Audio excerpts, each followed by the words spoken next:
but it's shirauo.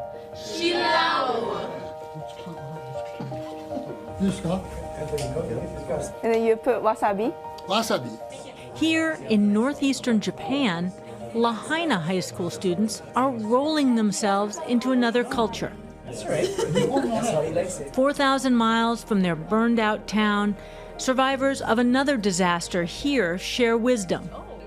The 11 students are part of a cultural exchange program called Kibo for Maui, sponsored by Japan's Ministry of Foreign Affairs and implemented by the U.S.-Japan Council. The goal, to give these Lahaina teens hope, Mana'olana in Hawaiian, Kibo in Japanese. I was born and raised in The driving force behind this trip is Miku Narisawa. She's co-founder of Odyssey Nature Japan. When I saw the wildfires, then I immediately said, okay, this is something that we should do for the kids in Lahaina. This is also one of them. Just over a decade ago, Miku was a survivor, just like these kids. In 2011, Miku's hometown was completely destroyed by the Great East Japan earthquake and the tsunami that followed. It killed tens of thousands of people, laid waste to entire towns, and triggered the Fukushima nuclear accident 85 miles away.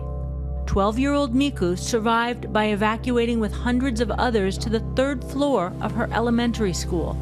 Miku and her family lived without electricity and running water for nearly 2 months. She says that day changed her life forever. Our town was destroyed. We lived with my grandparents for a month, and after that, we have to relocate to a temporary housing. Then we lived there for 2 years. Same height as the tsunami. But now, showing the kids her rebuilt hometown, she says it's living proof they have a future, and Lahaina will rise from the ashes.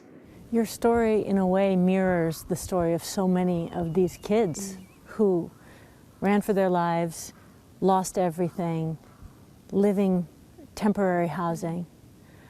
What do you hope that they realize from seeing you 13 years on, seeing this place 13 years on?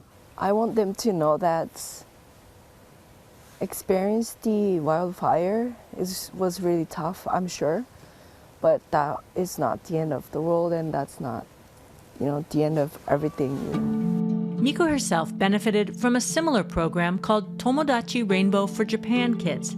And after the tsunami, she traveled to Hawaii with 150 other Japanese students. This is a full circle for us. Hawaii resident and USJC board member Yo Kawanami was a volunteer and met Miku in 2011. I met this 13-year-old that had lost a lot at that time, and fast forward to 13 years later, she is a co-founder to a nonprofit organization in Tohoku area where she is preaching sustainability, growth, and giving back to the community. When you have a role model that actually has walked the talk, she is a survivor, and now she's a leader. Nothing should stop the 11 students, the Maui students, to feel the same way. Having Miku in front of that is a true example of what hope could be for these students. One of those kids, Zine Lagpakan, who lost his home in the fire. Back on Maui, it's the night before the trip, and the nerves are running high. What's your worry for a rebuilt Lahaina? Oh, I worry that there's going to be no housing for the residents before the fire. I feel like a lot of situations where this happens, it turns into a big tourist trap, and I just don't want that to happen to my hometown. Yeah. What do you hope that you can learn in Japan to keep that from happening? Oh, great question. I'm not entirely sure, actually. That's the reason why I'm going to Japan. What questions would you ask? I want to ask them how to make it feel like home again. A few miles away, Mia Kosanowski, hoping the trip brings her clarity. I just want to help any way I can because I love this community so much. And I know I keep saying that, but it's so true because this community has shaped who I am. Originally, she thought she'd go to college in California. Then after the fire, kind of everything really changed, like my way of thinking and what I saw for the future. And I just feel like my place is here. All of the students are hoping to contribute, like MG, a high school senior who's already taking college-level courses in disaster management. I started taking course this semester and I've loved it. It relies on human history and human error to improve the system. Some students leaving Maui for the very first time to make the 10-hour trek to Japan. The cohort selected and coached by the Japanese Cultural Center of Hawaii. A tremendous growth opportunity for these students to come up here, be away from home, be in a different climate, to meet people and understand they're not alone in what they're going through. On arrival, the students taking it all in. Oh, wow. The students getting a glimpse of what was left after the disaster here, a time capsule of what this town once was.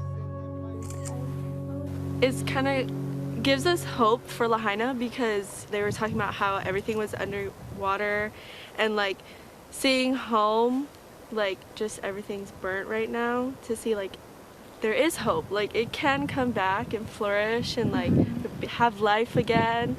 Seeing how high the wave of water was, now just a line of paint on the wall.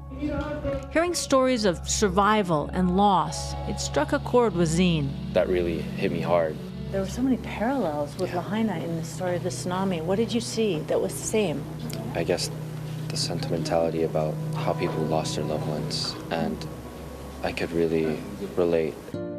But the magic of this trip, the kids realizing there is life even after a disaster of this magnitude, and that their lives will not always be dominated by the fire.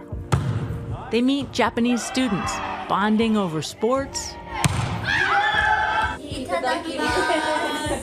and their favorite foods. They share culture and also learn how this community found healing. And they see how the rebuild can include progress, like this reimagined oyster farm that's now wholly centered on sustainability. The farm once owned by this fisherman, Gosan's family. It was destroyed by the tsunami, but he recovered.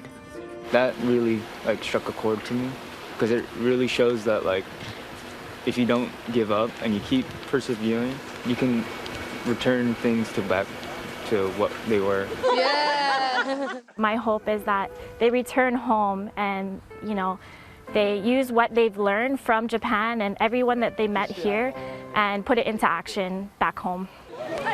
The week culminating with those ideas. So that brings the question, what can we bring back to Lahaina? When I visited Onagawa, I found it very interesting on how they decided to rebuild. This made me realize that we need to think strategically when it comes to rebuilding our hometown. We also want to bring back hope. Hope in meaning we can rebuild and recover Lahaina back. This trip really gave me hope, and I thought if I got a spark of hope, I think my community will also will.